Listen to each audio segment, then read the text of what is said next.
सर्वावृत्तिकारणं तं नमामि संहारकरं नमामि।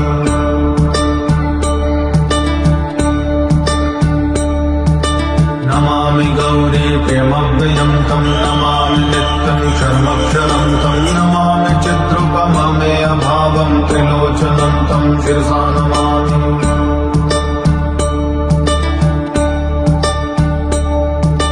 नमामि कारुण्यकरं भवस्य भयङ्करं वापि सदा नमामि। नमामि दातारमभीप्सितानां नमामि सोमेशं वैश्वमाधव।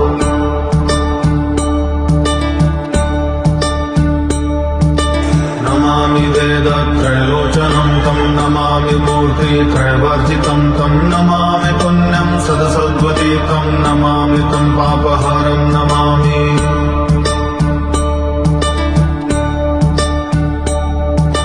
नमामि विश्वस्य हिते रतं तं नमामि रूपाणि बहुनि दत्ते गो विश्वगोप्ता सदसत्प्रणेता नमामि तं विश्वपतिं नमामि।